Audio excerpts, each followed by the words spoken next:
Welcome to KCP TV. தமிழ்நாட்டில் நடக்கூடிய அரசியல் நிகழ்வுகள், அரசியல் சம்பவங்கள் எல்லாத்தையும் சுவாரஸ்யம் குறையாமல் கேசிபி டிவி பார்த்துட்டு இருக்கோம். தொண்டரின் குரல் நிகழ்ச்சி மூலமா தொண்டர்கள் கிட்ட நம்ம பேசியிருக்கோம். அந்த வகையில கோபாலகிருஷ்ணன் நம்ம கூட இருக்கிறாரு. வணக்கம் கோபாலகிருஷ்ணன், நீங்க எந்த ஊரை எதிர்த்து பேசுறீங்க? நான் வந்து பேசிக்கா சென்னை தான் சார். சரிங்க. சென்னையில வந்து ஐயப்பன் நகர்ல நான் இருக்கிறேன். நான் வந்து பாத்தீங்கன்னா நம்ம ஆக்சுவலா வந்து நான் ஏடிஎம்கேல வந்து எம்ஜிஆர் காலத்துல இருந்தே நம்ம ஃபேமிலியில எல்லாமே இருக்காங்க. அப்போ பாத்தீங்கன்னா இப்ப எம்ஜிஆர் கொண்டு வந்த கட்சியும் இப்ப இருக்கிற கட்சியும் வேற மாதிரி இருக்கு. ஏன்னா அதுக்கு என்ன காரணம், ஒரு ஒற்றுமை சுத்தமா யாருக்கிட்டையும் ஒற்றுமையே இல்லை. ரெண்டாவது ஒரு ப்ராப்பரான டிசிஷன் மேக்கிங் அம்மாவுக்கு அப்புறம் ஜெயலலிதா அம்மாவுக்கு அப்புறம் ப்ராப்பரான டிசிஷன் மேக்கிங் யாருக்குமே இல்லை. எல்லாம் பாத்தீங்கன்னா கட்சியை வந்து பிளவுபடுத்தணும் பாக்குறாங்க தவிர அதுல யாருமே வந்து அதை ஒத்துமையா செஞ்சு முடிக்கணும்னு சொல்லிட்டு யாருக்குமே அந்த எண்ணமே இல்லை. அதுக்கு வந்து நெக்ஸ்ட் வழி பார்த்தீங்கன்னா இப்போ அந்த அம்மா ஜெயலலிதா அம்மா நெக்ஸ்ட் வந்து ஆப்ஷனே யாரும் பார்த்தா சின்னம்மா மட்டும்தான். நாங்க எல்லாமே என்ன யோசிச்சோம்னா சின்னம்மா இருக்கும்போது சின்னம்மா தான் வந்து கட்சியை கொண்டு போனோம், கட்சி கரெக்டா கொண்டு போறதுக்கான ஒரே ஆள் நாங்க தான் நினைச்சோம். ஆனா அது நடக்கல. ஆனா இப்போ ஒரு நல்ல ஒரு வாய்ப்பு கிடைச்சிருக்கு. சின்னம்மா இந்த பிரச்சனையில இருந்து வெளியே வந்துட்டாங்க. இப்போ எல்லாம் வந்து கட்சி தொண்டர்களும் ஒண்ணு சேர்ந்து சின்னம்மாவுக்கு ஆதரவு பண்ணி இந்த கட்சியை நல்லா கொண்டு போனாங்கன்னா ஏடிஎம்கே வந்து கொண்டு வந்த எம்ஜிஆர் தலைவருக்கும் அதுக்கப்புறம் அந்த நம்ம புரட்சி தலைவி அம்மாவுக்கும் கொடுத்த ஒரு பெரிய சமப்பிரமாணம் இருக்கும். ஏன்னா நம்பிக்கையான ஒரு ஏடிஎம்கேல ஒரு ஆள் அம்மானா சின்னம்மா மட்டும்தான் இப்போதைக்கு எனக்கு தெரிஞ்சு. ரெண்டாவது பாத்தீங்கன்னா நம்ம கட்சி வளராம இருக்கிறதுக்கு இன்னொரு முக்கியமான காரணம்னா கல்வி அடிப்படையில நம்ம வந்து பெருசா சின்னம்மா பெரிய புரட்சி தலைவர் அம்மாவுக்கு அப்புறம் யாருமே பெருசா பண்றதே இல்லை கல்வி அடிப்படையில. எனக்கு தெரிஞ்சு பாத்தீங்கன்னா ஜனங்கள்லாம் இப்ப நிறைய அவஸ்தப்படுறாங்கன்னா எஜுகேஷனுக்கு ரொம்ப ரொம்ப கஷ்டப்படுறாங்க. இன்னைக்கு ஃபீஸை வந்து தாறுமாறா ஸ்கூல்ல வாங்கிட்டு இருக்காங்க. சின்ன ஏதோ 2-3 ஸ்கூல்ல ஏதோ பண்றாங்க சார். ஆனா எஜுகேஷன் சிஸ்டம்ல நம்ம கொஞ்சம் கான்சன்ட்ரேட் பண்ணி நம்ம இந்த கட்சியில வந்து ரொம்ப இது பண்ணாங்கன்னா டெஃபினட்டா வந்து ஆட்சி வந்து எப்பவுமே நம்மளுதான் நிரந்தரமா நிற்கும். எல்லாம் விட்டுட்டாங்க, மக்கள் அப்படியே கண்டுக்கிறதுல விட்டுட்டாங்க எல்லாருமே. அப்படியே நான் வந்து நம்ம எடப்பாடி யாரும் குறைன்னு சொல்ல விரும்பல. அவருக்கு அந்த தகுந்த அந்த சிஸ்டம் மேனேஜ்மெண்ட் அவருக்கு பெருசா வந்து நம்ம புரட்சி தலைவி மாதிரி அவருக்கு வரல. அதுதான் உண்மை காரணமே. அவர் கரெக்டா மெயின்டைன் பண்ணியிருந்தாருன்னா இந்த கட்சியை கரெக்டா கொண்டு போய் இப்ப வந்து ஊழல் புகார்ல 6 வருடங்கள் ஊழல் புகார்ல போயிட்டு இருந்தங்காட்டி 6 வருடங்கள் வந்து தேர்தலில் நிற்க முடியாது அப்படின்னு சொல்லிட்டு சட்ட விதிகள் சொல்லிட்டு இருக்கு. அதனால வந்து கரெக்ட் எனக்கு நல்லாவே தெரியும். அம்மா நிக்க முடியாது நல்லா தெரியும். ஆனா அம்மா கீழே ஆட்சி நான் சொல்றேன் தவிர அம்மா ஒன்றுபட்ட அதிமுக தேவைப்படுது இல்ல? அப்படி பாத்தீங்கன்னா ஒன்றுபட்ட அதிமுக தேவை. ஆமா எல்லாமே தேவை, எல்லாம் தேவைப்படும். இது யாரால உருவாக்கப்பட்டது? சின்னம்மாவும் புரட்சி தலைவரும் உருவாக்கின கட்சி தான் இது. இது வந்து தனிப்பட்ட ஆளு யாரும் வரப்படல. இது வந்து அவங்க அவங்க அவங்க வழியில வந்தா மட்டும்தான் சிஸ்டம் மதிக்குது. அதாவது ஒரு மதிப்பு, ஒரு ரெஸ்பெக்ட் ஒன்று இருக்கும். ஒரு கட்சி தொண்டை கட்சி ரீதியான முரண்கள் இருக்கு. இல்ல அதாவது ஆக்சுவலா என்ன ரீசன் பாத்தீங்கன்னா இப்போ ஒரு கட்சி நல்ல ஒரு ட்ரஸ்ட் இருக்கும். அது வந்து இப்போ நான் எக்ஸாம்பிள் டிஎம்கே சொல்றேன் பாருங்களேன். இப்போ கலைஞருக்கு இருக்கிற இந்த ரெஸ்பெக்ட் இப்ப ஸ்டாலினுக்கு இல்ல. அதான் உண்மை. ஓகேங்களா? என்ன ரீசன்னா அவர் உருவாக்கின விதம், அவர் உருவாக்கின அந்த கட்சி ஒரு விதம். அதே மாதிரி நம்ம எம்ஜிஆர் உருவாக்கினதை கரெக்டா மெயின்டைன் பண்ணது புரட்சி தலைவி. அந்த மெயின்டைன் பண்ணதை வந்து அதே ஒரு அந்த சஸ்டைன் பண்ற ஒரே ஆள்னா அந்த சின்னம்மா மட்டும்தான். அவங்க நிக்கலாலும் சிஎம் நிக்கலாலும் நிக்கா கட்டியும் அவங்க தலைமையில நிக்கிற ஒரு கட்சி தான் வந்து எப்பவுமே ஸ்டாண்டர்டா இருக்கும். இப்ப அவங்க தலைமையில கட்சி அமையாம போயிருச்சு. இப்ப அமமுக தனியா தான் நிக்க போறாங்க. இன்னும் அதிமுக தேர்தல் தேதி அறிவிச்சாச்சு. இல்ல சார், தனியா நின்னா டெஃபினட்டா கஷ்டம் தான் சார். தனியா நின்னா கஷ்டம். நான் அமமுக தனியா நின்னா டெஃபினட்டா கஷ்டம் தான். நம்ம எல்லா தொண்டரும் இது அமமுக கட்சி இல்ல சார், இது ஏடிஎம்கே. இது நம்ம சின்னம்மா வந்து தனியெல்லாம் இல்ல, அவங்கதான் கட்சிக்கு மெயினு. அவங்களாலதான் முடியும். ஏடிஎம்கே திரும்ப கொண்டு வர்றதுக்கான ஒரே ஆள் அவங்களால மட்டும்தான் முடியும்.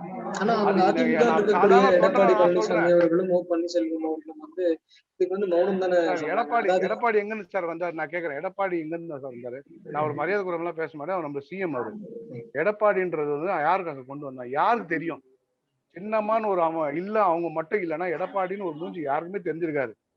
எடப்பாடியார் வந்து தெரியறதுக்கு முக்கிய காரணம் யாருன்னா சின்னம்மா மட்டும்தான். அது உலகமுக்கா தெரியும் சார். நான் சொல்லி அவசியமே இல்லை. அவளுக்கு எல்லாம் ஒரு நான் சொல்றேன் சார். இப்ப அவர் நின்னாருன்னா இல்ல சார், டெபாசிட் எல்லாம் போவார் சார் அவர் தொகுதியிலே. அது எல்லாரும் தெரிஞ்ச விஷயம். எடப்பாடியார் போய் நின்னாருன்னா அவர் தொகுதியில டெபாசிட். இதுக்கான சொல்யூஷன் தான் என்ன பண்ணலாம்? என்ன பண்ணா இதுக்கு ஒரே சொல்யூஷன் வந்து நம்ம சின்னம்மாவுடைய தலைமையில நடக்கிற ஆட்சி மட்டும்தான் ஏடிஎம்கே இல்ல கொண்டு இப்ப வர முடியும். அதான் அமமுக உண்மை வந்து ரெடியா தான் இருக்காங்க. அதிமுக கூட கூட்டணி வைக்கிறது, புதிய எதிரியான திமுக வெற்றி பெறுதுன்னு. ஆனா சார். வந்து அதுக்கு ஒரே அதிமுக வழி நாம சார், அம்மா வந்து பேசணும் சார். முதல்ல நான் சின்னம்மாவை பேச சொல்றேன். நான் அவங்க பேசவே மாட்டாங்க. ஏன் பெருசா பேச அதை மாட்டேங்கிறாங்க? உட்காந்து ஒரு 1 hour இன்டர்வியூ, ஒரு கட்சி எப்படி ஒருங்கிணைங்க சொல்லிட்டு சின்னம்மா உட்காந்து ஒரு இன்டர்வியூ தரணும் சார். 1/2 hour ஜெயா டிவி மூலமாவும் எல்லா சேனல் யூடியூப்ல இப்ப பேசிட்டு இருக்காங்க பாருங்க இவங்க எல்லாம். நான் என்ன சொல்றேன்னா, ஒரு கட்சி ஒருங்கிணைக்கிற ஒரு மீட்டிங், சின்னம்மா ஒரே ஒரு ஒரு ஒரு 1/2 மணி நேரம் ஒரு ஸ்கிரிப்ட். ஆக்சுவலா அவங்க வந்து எப்படி வந்து இந்த கட்சி உருவாச்சு, அவங்களுக்கு சில விஷயங்கள் வந்து வெளிப்படையா பேச மாட்டாங்க. ரொம்ப நான் பேக்குறேன், வருவேன், மீட் எடுப்பேன் அப்படிதான் சொல்றாங்க தவிர, அதுக்கான கரெக்டான ஒரு சொல்யூஷன் வந்து இது யாரோட உட்கார்ந்து தவறுன்னு அவங்க வந்து நினைக்கிறீங்க? இது யாரோட தவறா இருக்குன்னு என்ன சார்? நினைக்கிறீங்க? இப்ப அவங்க வரணும், இல்ல. பேசணும், அவங்க ஏதாவது கட்சியில ஈடுபடணும் அப்படின்னு நீங்க எதிர்பார்க்கிறீங்க. தொண்டனா வந்து ஆமா சார், 100% சார். வேற யாரும் ஒண்ணுமே பண்ண முடியாது சரி, சார். சரி. இந்த ஆனா வாட்டி எலெக்ஷன் யாரும் நான் என்ன சொல்றேன் சார், சின்னம்மா தலைமையில நின்னா ஏடிஎம்கே ஒண்ணு கூட நிக்காது சார். டெபாசிட் கிடைக்காது. ஏன்னா நான் வந்து கேமராமேன், ம். நான் வந்து மீடியால நானும் இருக்கிறேன். நானு எனக்கு எல்லா விஷயமும் அக்குப்பறியா எல்லா வரையும் தெரியும். என்ன நடக்குது, என்ன ஜனங்கள் என்ன பேசிக்கிறாங்க, என்ன பண்றாங்க எல்லாம் தெரியும். சரி. இங்க இலவசம் என்ன கொடுத்தாலும் ஜனங்க யாரும் நம்ப மாட்டாங்க சார்.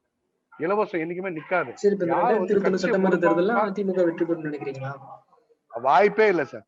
100% வாய்ப்பே இல்ல. எடப்பாடிக்கும் சரி நம்ம எடப்பாடியாருக்கும் மாண்புமிகு துணை முதலமைச்சர் பன்னீர்செல்வத்துக்கும் வாய்ப்பே இல்ல சார். மக்கள் நம்பவே மாட்டாங்க. ஏன்னா நான் வந்து பாத்தீங்கன்னா நான் சமநிலையா இருக்கணும். நான் எதுவும் பேச மாட்டேன். இது வந்து கட்சியை மீட்டெடுக்கிற முக்கியமான தருணம் இதுதான். கட்சி வந்து எல்லாம் நான் ஒரு ரிக்வஸ்டா சொல்றேன் எல்லா எம்எல்ஏக்கும் எல்லாம் மினிஸ்டர் ஆஃப் பார்லிமெண்ட் சொல்றேன். இந்த கட்சி நீங்க வந்து இவங்க 2 பேரும் மூலமா போச்சுன்னா ஒண்ணுமே இல்லாம தான் போகும். காசு மூலமா சீட்டு ஜெயிக்க முடியாது சார். எவ்வளவு சார் காசு கொடுப்பாங்க? போன வாட்டி இது நினைச்சுட்டு அவங்களுக்கு பார்லிமெண்ட் எலெக்ஷனு, எம்பி எலெக்ஷனு எத்தனை சீட் எடுத்தாங்க? காசு இது 5000 கொடுத்தாங்க சார். நம்ப மாட்டீங்க நீங்க. தேனி மாவட்டத்துல வந்து ஊட்டில எல்லாம் 5000 ரூபாய் கொடுத்தாங்க சார் ஒரு சீட்டுக்கு. எத்தனை ஜெயிச்சாங்க? இங்க எல்லாம் சென்னையில 5000 ரூபாய் கொடுத்தாங்க. இங்க எல்லாம் யாரும் காசு வாங்கி ஓட்டு எல்லாம் போடல யாருக்குமே. நம்ம ஜனங்களை முட்டாள் நினைக்கிறாங்க. இங்க வந்து என்ன நினைச்சுன்னா, காசு கொடுத்தா எலெக்ஷன்ல ஜெயிச்சா ரொம்ப தப்பான ஒரு முடிவு எடுத்துட்டு இருக்காங்க. ஒரு அட்மினிஸ்ட்ரேஷன் சரியில்லைன்னா என்னதான் நீங்க காசு கொடுத்தாலும் ஜனங்க வாங்க மாட்டாங்க சார். இதான் உண்மை. இன்னும் சிஸ்டம் சரியில்லை. அதுக்கு அடிப்படை என்னன்னா, ஒரு ப்ராப்பரான ஒரு தலைவர் வேணும். அதுக்கு தலைவர் இல்லைன்னா இந்த ஏடிஎம்கே வரவே வராது சார். ஏன்னா எடப்பாடி அந்த அளவுக்கு படிப்பு இல்லை அவருக்கு. ரெண்டாவது பார்த்தோன்னா தமிழ் நல்லா பேசுற கீசுற அவள் தான். ஒரு அட்மினிஸ்ட்ரேஷனுக்கான ஒரு குவாலிட்டி அவர்கிட்ட இல்ல. உண்மையா சொல்ல பண்ணா சார். நீங்களே சொல்லுங்க, என்ன அவர் தமிழ்நாட்டுக்கு பண்ணாரு சார்? வந்து இந்த 5 வருஷத்துல அவர் என்ன பண்ணாரு சொல்லுங்க. எல்லாம் அம்மா என்னென்ன கொண்டு வந்தாங்களோ அதெல்லாம் இவர் என்ன பண்ணாரு? எக்ஸிகியூஷன் தான் பண்ணாரு தவிர இவரா வந்து டிசிஷன் எதுவும் பண்ணல. அவங்க எல்லாம் ஜிஓ என்னென்ன பாஸ் பண்ணி வச்சுட்டு போனாங்களோ, எதெல்லாம் நின்னுதோ அதெல்லாம் இவர் வந்து எக்ஸிகியூஷன் தான் பண்ணாரு தவிர இவரு எதுவுமே தமிழ்நாட்டுக்கு எதுவுமே பண்ணல. சின்னம்மா வந்து அம்மா புரட்சி தலைவர் பாருங்க, சின்ன பஸ் கொண்டு வந்தாங்க, பசங்களுக்கு மடிக்கணினி கொண்டு வந்தாங்க. எவ்வளவு விஷயங்கள் சார். எனக்கு தெரிஞ்சு அவங்க எல்லாம் இல்லைன்னா ரொம்ப கஷ்டம். ஆனா எனக்கு தெரிஞ்சு சொல்லுங்க சார், நீங்க சொல்லுங்க. இல்ல இப்ப வந்து ஒன்றுபட்ட அதிமுக தேவை அப்படிங்கிறது வந்து உங்களோட வேண்டுகோளா இருந்துட்டு இருக்கு. அப்படி இருந்தாலும் 100% சார், 100% சார், 100% சார். இல்லன்னா எப்படி சார் மறுபடியும் சார் நீங்க யோசிச்சு பாருங்க. இன்னைக்கு ஒரு கட்சி உருவாக்குறது எவ்வளவு கஷ்டம்னு நம்ம எல்லாருக்குமே தெரியும். ஏன் சீமான் உருவாக்குனாரு, இவரு நம்ம விஜயகாந்த் சார் உருவாக்குனாரு. இது உருவாக்கி இன்னொரு 10 வருஷம் ஆகும் சார். கண்டிப்பா அவங்க உருவாக்கி அமமுகவை மறுபடியும் கொண்டு வந்து, ஏன்னா இவ்வளவு நாளா வந்து சின்னம்மா இல்லாம வந்து அந்த கட்சியே ஒரு கண்டு காணாம தான் இருந்து ஓப்பனா தான் சொல்ல போனா. இப்பதான் கேசிபி சார் மீட்டிங் தான் போயிட்டு இருக்கு தவிர தேர்தல் தனியா நின்னா வாய்ப்பே இல்ல சார். வாய்ப்பு இல்ல சார். சரி, அமமுக வந்து அதிமுக கூட்டணி வைக்கிறதுக்கான வாய்ப்புகள் இல்லைன்னு நினைக்கிறேன். கூட்டணி வேணாம் சார். எதுக்கு சார் கூட்டணி? நம்ம கட்சி சார் இது. எதுக்கு சார் கூட்டணி? ஆனா எடப்பாடி பழனிசாமி அவர்கள் அதை அக்செப்ட் பண்ணிக்க மாட்டேங்கிறாரு. எனக்கு தெரிஞ்ச அவர் சிஎம் எல்லாம் வாய்ப்பே இல்ல சார். நீங்க எழுதி வச்சுங்க. 99% அவர் மன்னகவின் தான் போவார். அவர் சிஎம் நின்னா யார் சார் சிஎம் ஏத்துப்பாங்க? எப்படி ஏத்து சார்? ஒண்ணும் இல்ல சார். நான் சில விஷயங்களை வந்து நான் தெளிவா சொல்றேன். இது நீங்க நல்லா புரிஞ்சுங்க. அவர் வந்து பாத்தீங்கன்னா ஜாதி கட்சி தலைவர். அவர் ஓப்பனா சொல்ல போனா அதான். ஓகேங்களா?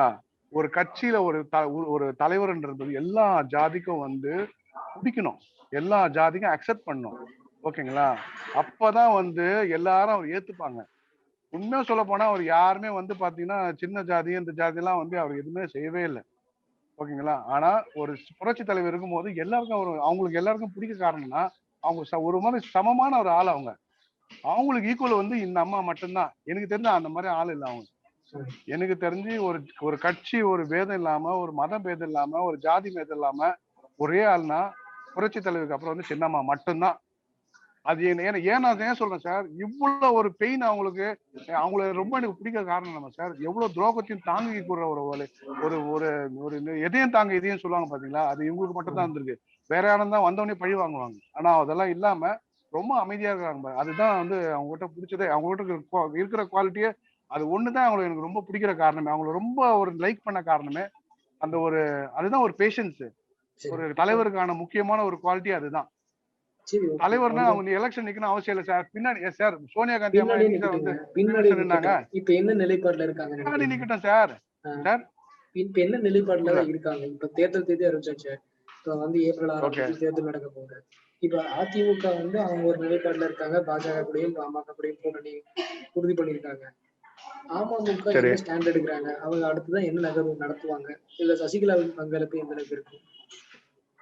சார் நான் என்ன சொன்னா, இப்ப அமமுக என்னுடைய கருத்து என்னன்னா, ஒரு தொண்டனா அடிப்படை கருத்து, அம்மா வந்து முதல்ல பேசணும் சார். சின்னம்மா முதல்ல வந்து ஒரு பேட்டி கொடுக்கணும். எல்லாரும் கூப்பிடணும். அவங்க ஆக்சுவலா கூப்பிடணும் மீன்ஸ் என்ன, அவங்கள வந்து அவங்க யாரும் வான்னு கூப்பிட தேவையில்ல. அவங்க வந்து கட்சினா என்ன, இந்த ஏடிஎம்கே வளர்றதுக்கு எவ்வளவு கஷ்டப்பட்டாங்க, அது வந்து எல்லாருக்கும் தெரியணும். இப்ப எல்லாமே மினிஸ்டர்ஸ் எல்லாம் புதுசா தான் இருப்பாங்க. எம்எல்ஏ நிறைய பேர் மினிஸ்டர்ஸ் புதுசா தான் இருப்பாங்க.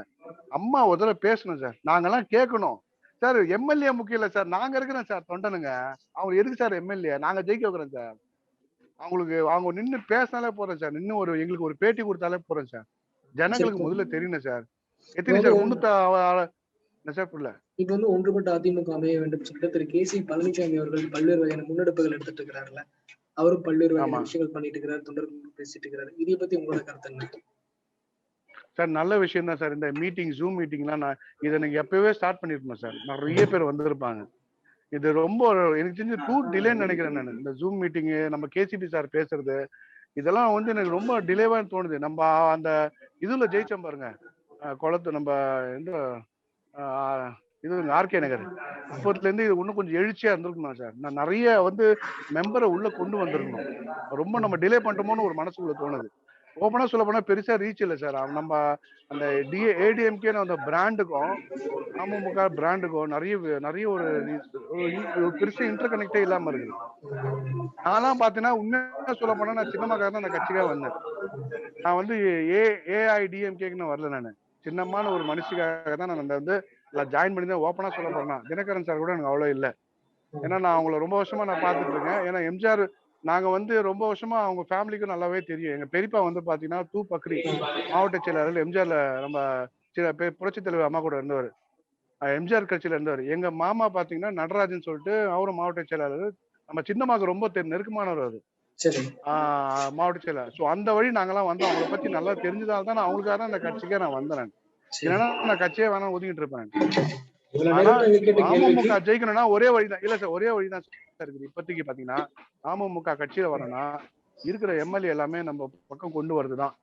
வேற வழியே இல்லை சார். இப்பெல்லாம் புதுசா இன்னொரு எம்எல்ஏ போட்டு அவங்க போய் பிரச்சாரம் பண்ணி ஜெயிக்கிறதுலாம் வாய்ப்பே இல்லை. இந்த சட்டமன்ற எலெக்ஷன் நடக்காது. மேபி அடுத்ததான் நடக்கலாம், வாய்ப்பு இருக்குது. ஆனா இவ்வளவு சென்ஸ் ஆஃப் அர்ஜென்சி முடியாது சார். ரொம்ப கஷ்டம். இவ்வளவு நேரம் நாங்க கேட்ட கேள்விக்கு ரொம்ப அழகா தெரியும். பொறுமையா நிறைய விஷயம். ஏன்னா உங்களுக்கு நன்றிகள் சார்.